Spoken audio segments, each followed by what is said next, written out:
Students, it is my video number 12. In this video, I am going to explain obtaining the foreign gene product. What is the ultimate aim of any genetic engineering project?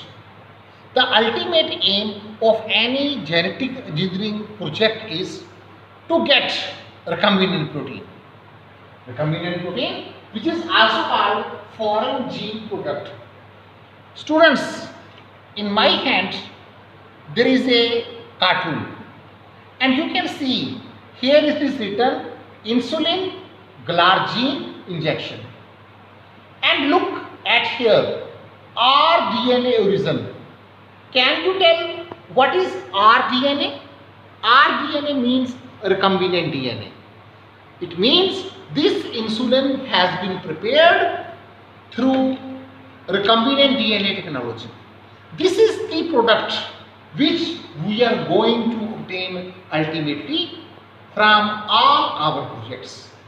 I have already told you in my previous lectures that we can synthesize with the help of recombinant DNA technology, insulin, the growth hormone, and a number of proteinaceous biomolecules which are needed for therapeutic purposes to treat various diseases in case of human beings. Whenever we perform a particular experiment of recombinant DNA technology, what are the basic steps? Again, first of all, to have a specific DNA segment, a desired DNA segment. Generally, it is a gene that produces a particular protein, a particular hormone, a particular enzyme, and it may be insulin producing gene. Then we need a vector, that may be plasmid, that may be bacteriophage, and then the next step is the formation of recombinant DNA. After forming the recombinant DNA, that is by attaching the vector with the DNA segment of interest, the next step is transformation. We have to send that recombinant DNA into a host. Inside the host, that recombinant DNA multiplies, and when it multiplies, our gene of interest also gets multiplied. We call it cloning. After doing cloning, what is our ultimate aim? The ultimate aim is so that our foreign gene gets expressed under appropriate conditions, so that we can get recombinant protein, so that we can get our gene product. Whenever we have to prepare our recombinant protein, we need to express the gene of interest which is present in the bacteria or which has been transferred to any of the living cell. The question is, whenever we follow this type of technique, whenever we follow any experiment of recombinant DNA technology, our ultimate aim is to produce the recombinant protein at a very large scale, at a very huge scale. The question is, can you think of any reason why there is a need for large scale production?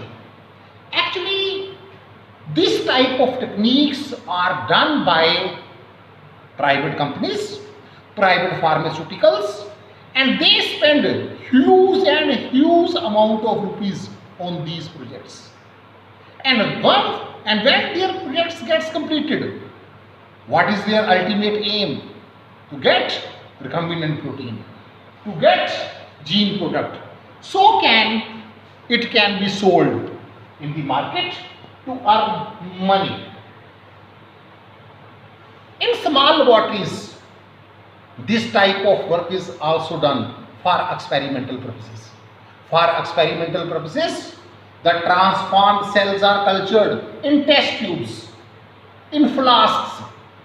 But so far big pharmaceutical industries are concerned, they grow these transformed cells on a huge scale.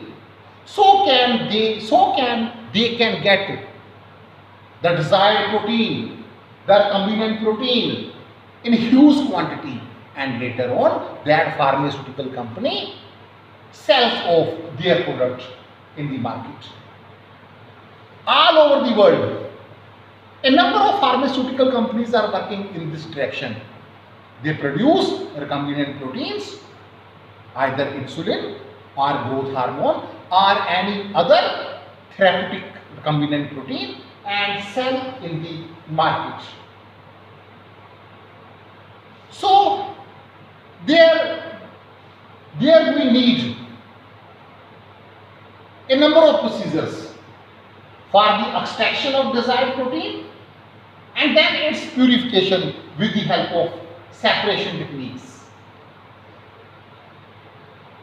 Nowadays, we perform the culturing of transformed cells in very large vessels which are called bioreactors. Bioreactors are very large vessels where we can culture the transformed cells in huge quantity of culture medium up to 100 to 1000 liter. When we are putting the culture media up to the capacity of 100 to 1000 liter, you can imagine how huge sized these vessels are, which are called bioreactors. Because small volume cultures can't yield appreciable quantity of the recombinant protein which is needed to be sold in the market. So the companies use large sized vessels which are called bioreactors.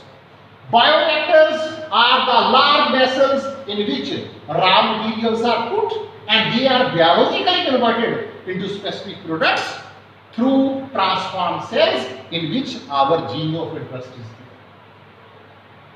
there. Ultimately, our specific products are formed, our individual enzymes are formed from the transformed cells, that may be microbial cell, plant cell, animal cell or human cell. One of the important quality of all these bioreactors is there a number of facilities are available. Actually, in order to produce huge amount of recombinant protein, we have to give optimum conditions of growth to our transformed cells so that they synthesize the recombinant protein in active log or exponential phase, and that quantity of protein is later on withdrawn from the culture medium and then it is used for therapeutic purposes. In these bioreactors, there are temperature control facilities, pH control facilities. We can regulate the amount of substrate entering the vessels. We can regulate the amount of salts, vitamins, oxygen, etc. that we put in these bioreactors. We use two types of bioreactors. One are simple stirred tank bioreactor, it is like this, and the other is Spheric stirred tank bioreactor, which are being used in the by the pharmaceutical industries to produce recombinant protein in huge amount. Both type of bioreactors are stirred tank. Stirred tank means they have a stirrer. They have a stirrer which is driven by a motor. Why stirrer is present in them? So that culture medium and all other contents present in the culture medium can be mixed properly. First of all, just see stirred tank bioreactor, simple stirred tank bioreactor. There is acid base regulation for pH control. There is an inlet to put steam for sterilization. There is foam breaker. There is flat bladed impeller which is attached to an axle with a motor, and inside it there is the culture growth. Below there is an inlet for sterile air. Beside that, there are sampling ports also. These sampling ports can be used to withdraw samples anytime. And C. Spiral stirred tank bioreactor. It also has same facilities which are present in the simple stirred tank bioreactor. It has a stirrer, and there is one extra facility, that is the gas entrainment. Oxygen bubbles can be produced inside the bioreactor, and that oxygen bubbles can enhance the production of recombinant protein. So these days we don't use simple vessels, we use bioreactors, and which are of two types. Thank you.